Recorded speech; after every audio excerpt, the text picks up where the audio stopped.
আমার সামনে টেবিলের ওপর একটা বিয়ের কার্ড রাখা। কার্ডটা আমি অন্তত ১০ বার খুলে আবার বন্ধ করেছি। বরের জায়গায় লেখা রিয়াদ রহমান, আর কনের জায়গায় স্নেহা আক্তার। আমি কার্ডটার দিকে তাকিয়ে হেসে ফেললাম।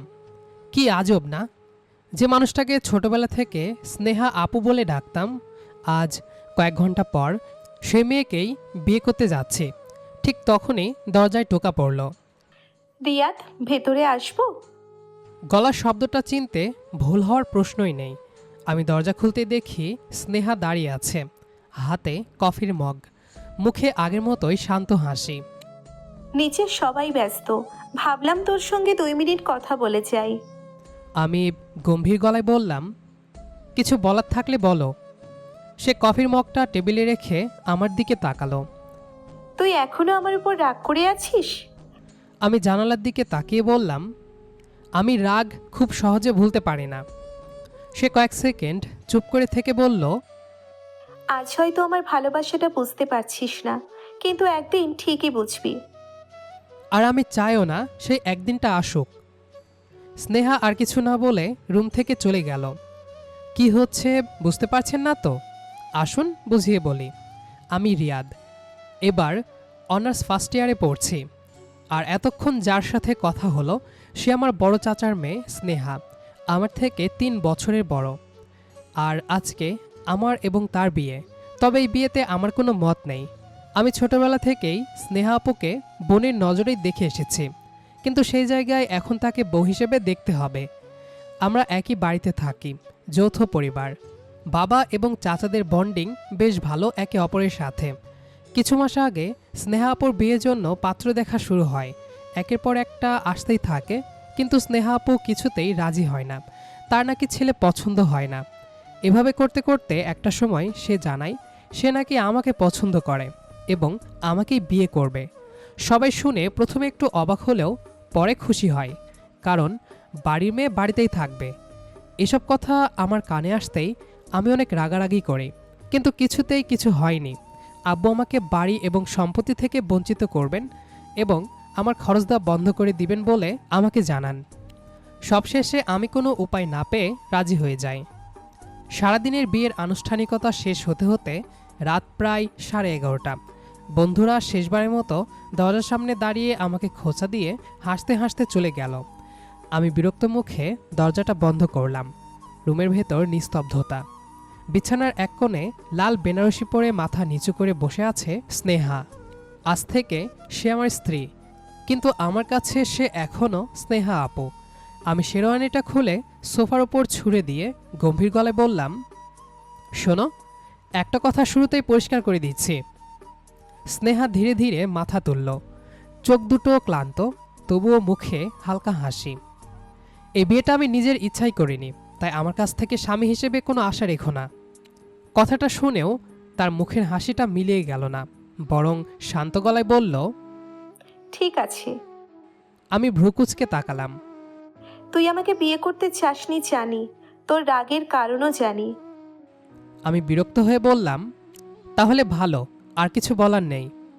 আমি সোফার দিকে এগোতেই পেছন থেকে সে ডেকে উঠল। রিয়াদ, আমি না ঘুরেই বললাম, কি? একটা অনুরোধ করব? কি অনুরোধ? কয়েক সেকেন্ড চুপ থেকে সে আস্তে বলল, আজকের রাতটাতে অন্তত আমাকে ঘৃণা করে কথা বলিস না। তুই স্বামী হিসেবে না হোক, ছোটবেলার সে রিয়াদ হিসেবেই আমার সঙ্গে 2টা কথা বল। আমি এবার ধীরে ধীরে তার দিকে ফিরলাম। মেয়েটার চোখে পানি চিকচিক করছে, তবুও সে কাঁদছে না। আমি কিছুক্ষণ ওর দিকে তাকিয়ে রইলাম, তারপর ধীরে ধীরে দৃষ্টি সরিয়ে নিলাম।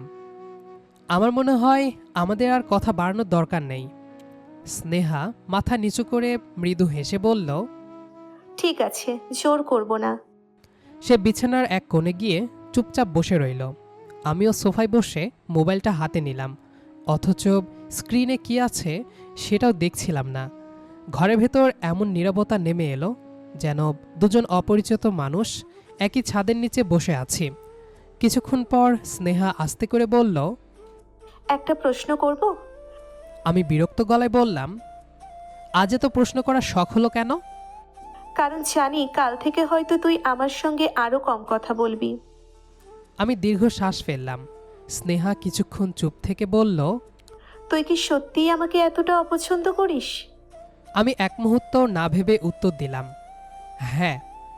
কথাটা শুনে ওর মুখের হাসিটা ধীরে ধীরে মিলিয়ে গেল, তবুও নিজেকে সামলে নিয়ে বলল, আচ্ছা, অন্তত সত্যিটা বলেছিস। মিথ্যা বলে কাউকে আশা দিতে শিখিনি। সে মাথা নিচু করে নিজের হাতে চুড়িগুলো নিয়ে নাড়াচাড়া করতে লাগলো। টুংটাং শব্দে পুরো ঘরটা ভরে গেল। কিছুক্ষণ পরে খুব আস্তে গলায় বলল, জানিস, আজকের দিনটার জন্য আমি অনেক বছর অপেক্ষা করেছি। আমি ভ্রুকুচকে তাকালাম। স্নেহা আবার বলল, কিন্তু আমি কখনো ভাবিনি তোর চোখে নিজের জন্য এত ঘৃণা দেখব। আমি কোনো উত্তর দিলাম না, কারণ উত্তর দেওয়ার মতো কিছু ছিল না।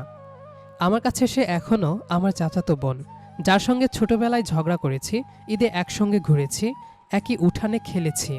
হঠাৎ করে তাকে স্ত্রী হিসেবে মেনে নেওয়া আমার পক্ষে সম্ভব ছিল না। স্নেহা ধীরে ধীরে উঠে দাঁড়িয়ে বলল, অনেক রাত হয়েছে, তুই সোফায় ঘুমাবি নাকি বিছানায়? আমি গম্ভীর গলায় বললাম, আমি সোফাতেই ঠিক আছি। সে মাথা নেড়ে শুধু বলল, ঠিক আছে। এরপর আলমারি থেকে একটা পাতলা কম্বল বের করে আমার দিকে এগিয়ে দিল। আমি অবাক হয়ে বললাম, এটা কেন?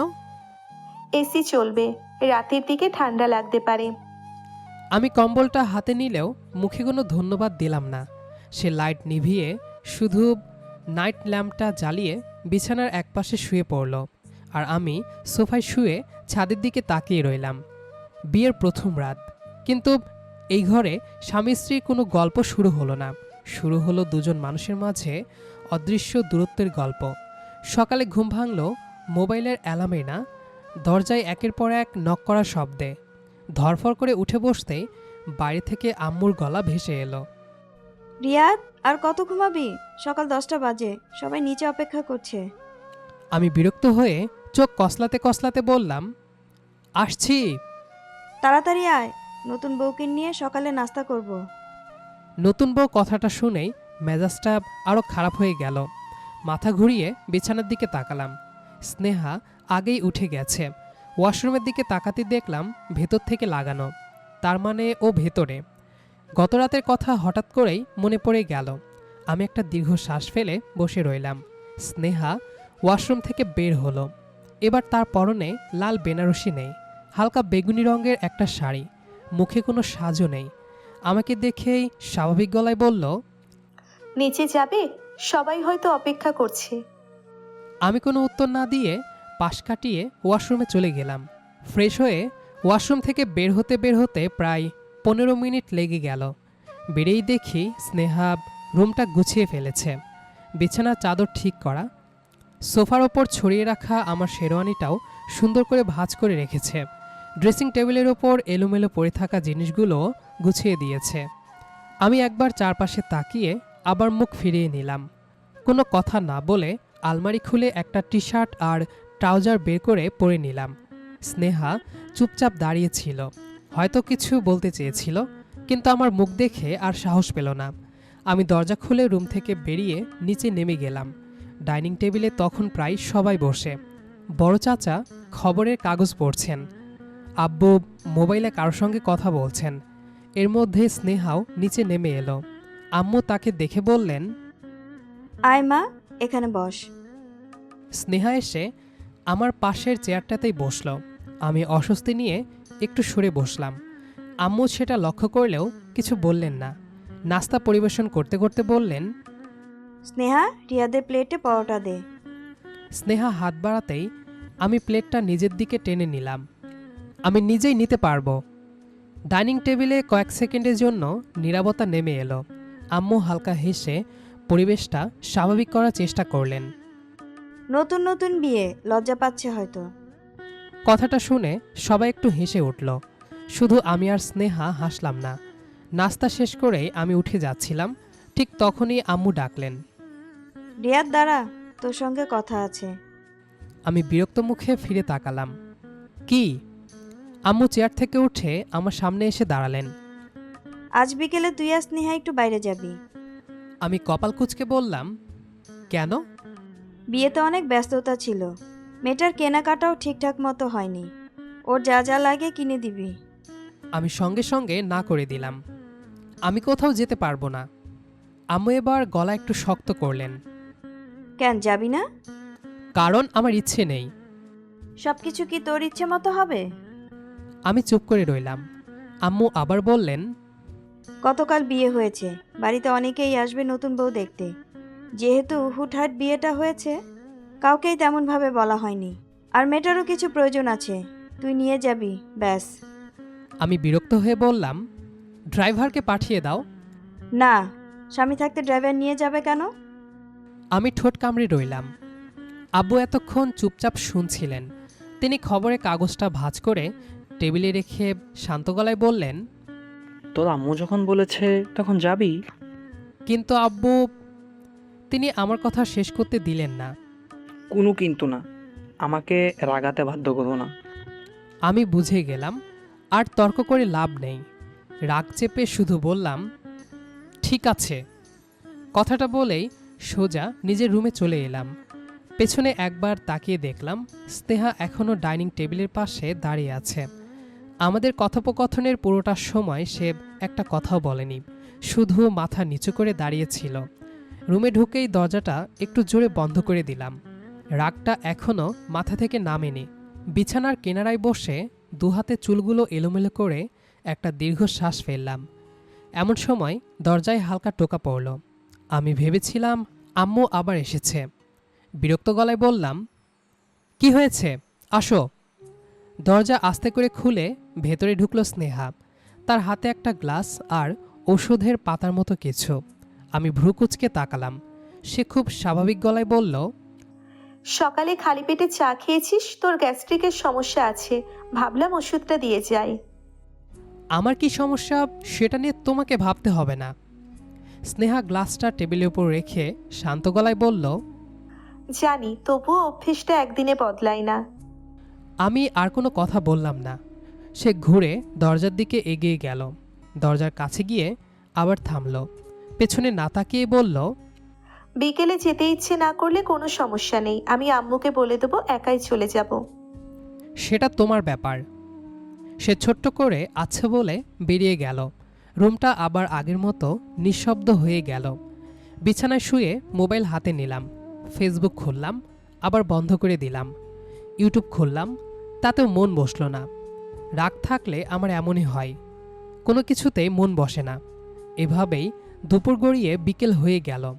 প্রায় 5টার দিকে আম্মু আবার রুমে এলেন। রেডি হও। আমি অনিচ্ছা নিয়ে বললাম, এত তাড়াতাড়ি যাওয়ার কি আছে? মার্কেটে ভিড় বাড়ার আগে বের হয়ে যাওয়া ভালো। আমি বিরক্ত মুখে আলমারি খুলে একটা কালো শার্ট আর জিন্স বের করলাম। কাপড় বদলে নিচে নামতেই দেখি স্নেহা ড্রয়িং রুমে দাঁড়িয়ে আছে। হালকা আকাশি রঙের একটা শাড়ি পরেছে, খুব বেশি সাজেনি। শুধু হাতে একটা ঘড়ি, কানে ছোট্ট দুল আর মাথায় পরিপাটি করে আঁচল টেনে রেখেছে। আমাকে দেখে সে কিছু বলল না, আমিও না। ঠিক তখনই আম্মু এগিয়ে এসে স্নেহার হাতে একটা ছোট্ট তালিকা ধরিয়ে দিলেন। এগুলো আগে কিনবি, তারপর সময় থাকলে যা ইচ্ছে দেখে নিস। স্নেহা মাথা নেড়ে তালিকাটা নিল। আম্মু এবার আমার দিকে তাকিয়ে বললেন, আর শোন, ও যেন কিছু কিনতে গিয়ে দাম দেখে রেখে না দেয়। যা প্রয়োজন হয় কিনে দিবি। আমি বিরক্ত গলায় বললাম, হুম। আম্মু কড়া চোখে তাকালেন। শুধু হুম বললে হবে না, মেয়েটাকে একা ফেলে কোথাও চলে যাস না। আমি কোনো উত্তর দিলাম না। গাড়ি চাবিটা হাতে নিয়ে বাইরে বেরিয়ে এলাম।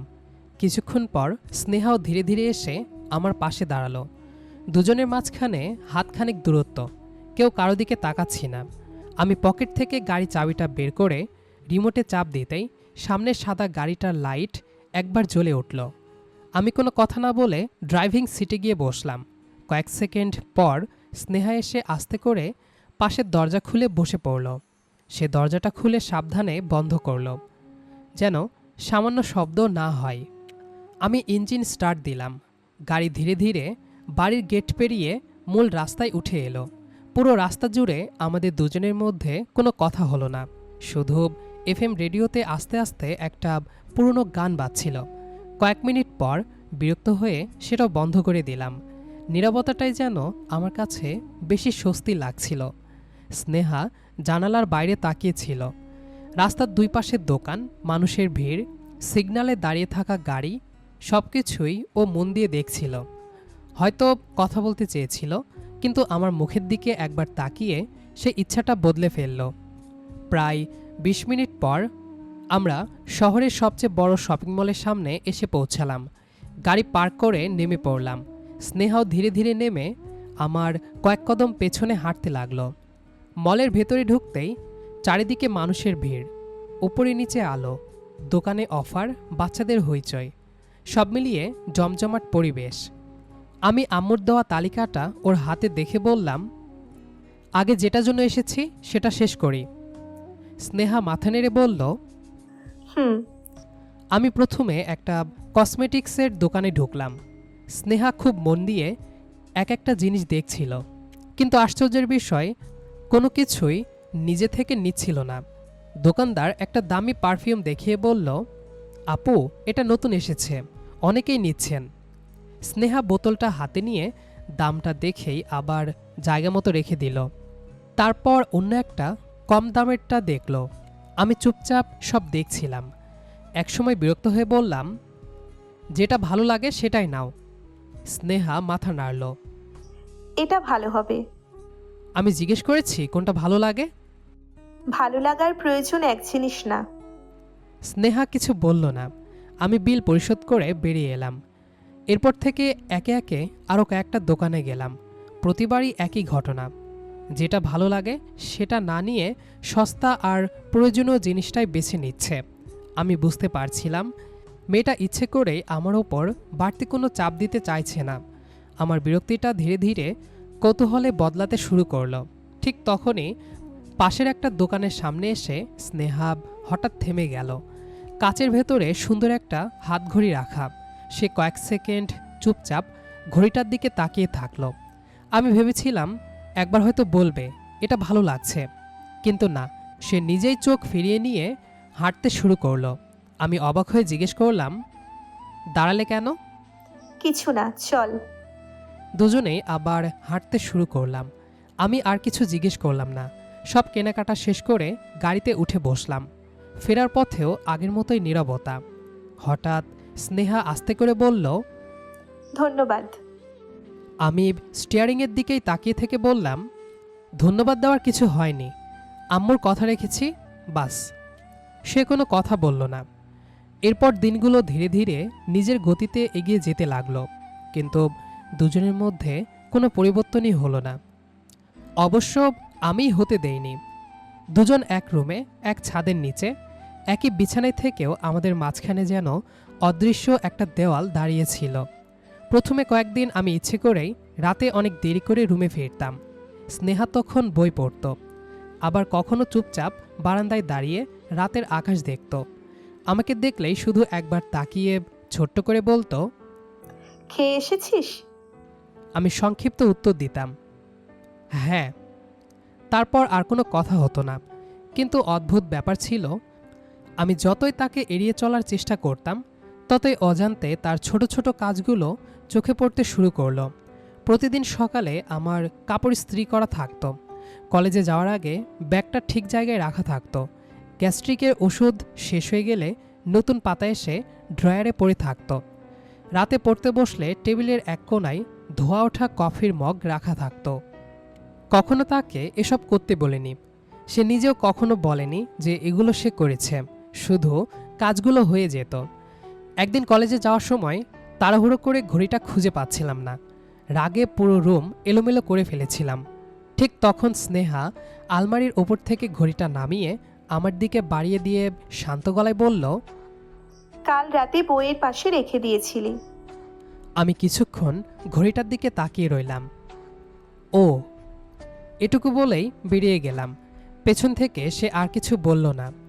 এরই মধ্যে প্রায় 2 সপ্তাহ কেটে গেল।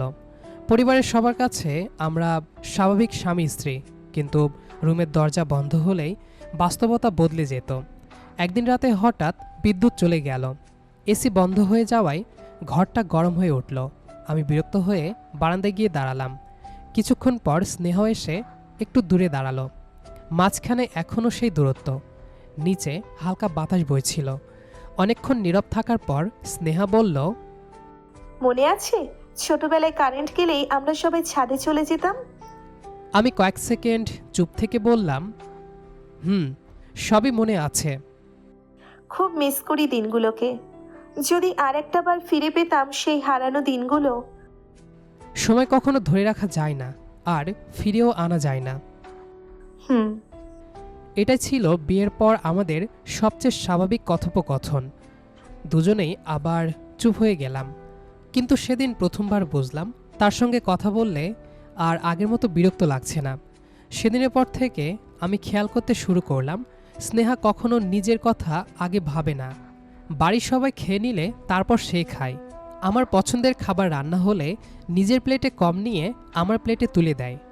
আমি ফিরতে দেরি করলে কিছু না বলেই জেগে থাকে।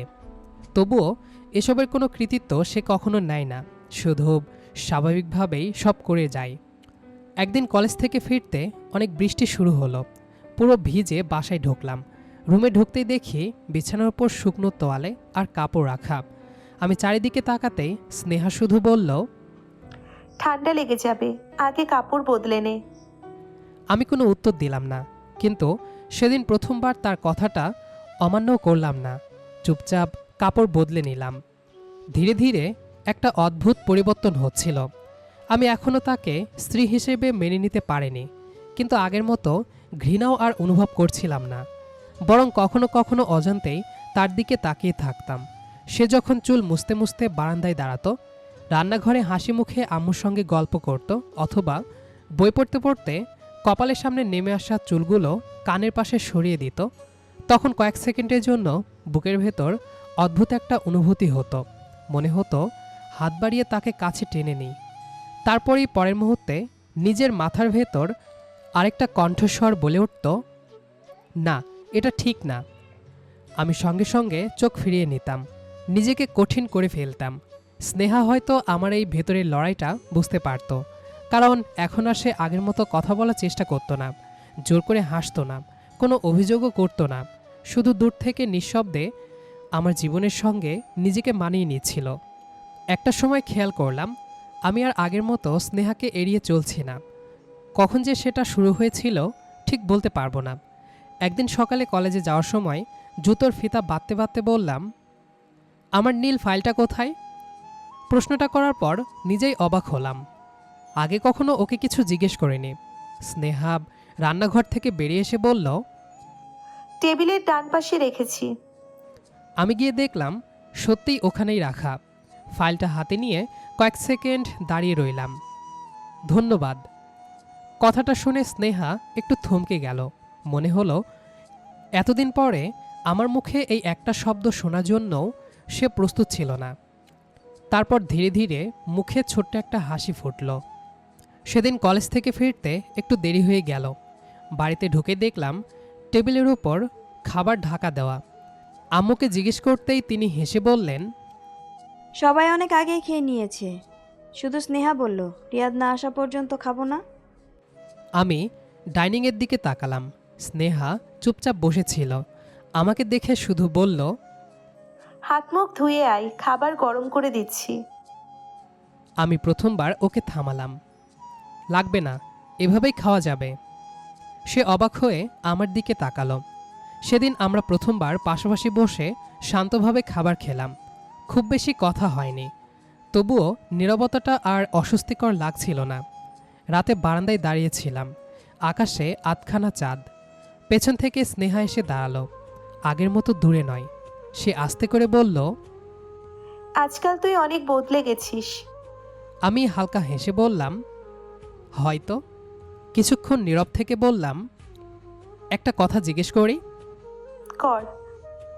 আমি তোমাকে এত কষ্ট দিয়েছি, তুমি কি আমার ওপর রেগে আছো?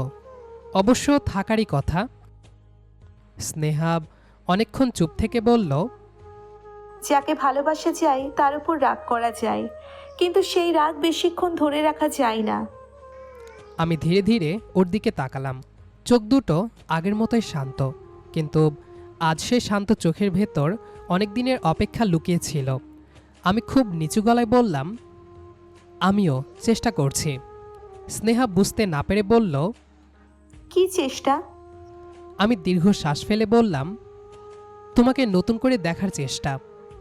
কথাটা শুনে সে কিছু বলল না, শুধু মাথা নিচু করে হাসল। সে হাসিটা আগে যে কোনো হাসির চেয়ে অনেক বেশি সুন্দর লাগছিল। দিনগুলো আরও একটু বদলে গেল। এখন কলেজে বের হওয়ার আগে আমি নিজেই বলতাম, আমি যাচ্ছি। সে দরজা পর্যন্ত এগিয়ে এসে বলতো, সাবধানে যাস। ফিরে আসার সময় জিজ্ঞেস করত। খুব ক্লান্ত? আমি মাথা নেড়ে বলতাম, হুম। সে হাসি মুখে এক কাপ কফি এগিয়ে দিত। এখন আর সেই কফি ফিরিয়ে দিতাম না। বিকেলে ছাদে দাঁড়িয়ে আছি, হালকা বাতাস বইছে। স্নেহাও পাশে এসে দাঁড়ালো। আমি কিছুক্ষণ আকাশের দিকে তাকিয়ে থেকে বললাম, একটা কথা বলবো? হুম। এতদিন ধরে আমি শুধু নিজের দিকটাই ভেবেছি, তোমার জায়গা থেকে কখনো কিছু ভাবিনি। তুমি তো চাইলে আমার ওপর রাগ করতে পারতে, অভিমান করতে পারতে, কিন্তু তুমি তা কিছুই করনি। উল্টো আমার পাশে থেকেছ, আমার সব রাগ, সব অবহেলা চুপচাপ সহ্য করেছ। স্নেহার চোখ ভিজে উঠল। সে খুব আস্তে করে বলল, কারণ আমি বিশ্বাস করি একদিন না একদিন তুই বুঝবি। আমি ধীরে ধীরে তার সামনে গিয়ে দাঁড়ালাম। প্রথমবার কোনো দ্বিধা ছাড়াই তার দুই হাত নিজের হাতে নিলাম। সে বিস্ময়ে আমার দিকে তাকিয়ে রইল। আমি শান্ত গলায় বললাম, একটু দেরি হয়ে গেছে, কিন্তু আজ বুঝতে পেরেছি তুমি শুধু আমার দায়িত্ব না, আমার শান্তি, আমার সবচেয়ে আপন মানুষ। আর আজ থেকে আমি সত্যি সত্যি তোমাকে আমার স্ত্রী হিসেবে গ্রহণ করলাম। কথাটা শেষ হতেই স্নেহার চোখ বেয়ে নীরবে জল গড়িয়ে পড়ল। আমি আলতো করে সে জল মুছে দিলাম। তারপর খুব স্বাভাবিকভাবে তাকে নিজের কাছে টেনে নিলাম। সে কোনো বাধা দিল না, বরং ধীরে ধীরে মাথাটা আমার কাঁধে রেখে ফিসফিস করে বলল, এতদিন এই মুহূর্তটার জন্যেই অপেক্ষা করেছি। আমি মৃদু হেসে বললাম, আর অপেক্ষা করতে হবে না। আজ থেকে সব অভিমান শেষ। আজ থেকে আমরা নতুন করে শুরু করব। সে মাথা তুলে আমার দিকে তাকালো, চোখে লাজুক হাসি। আমি আলতো করে তার কপালে একটি স্নেহভরা চুমু এঁকে দিলাম। তারপর ওকে কিছু বুঝতে না দিয়েই হুট করে ওর ঠোঁটের সাথে নিজের ঠোঁট মিশিয়ে দিলাম। শক্ত করে জড়িয়ে ধরলাম আরও। স্নেহা নড়তে পারছে না।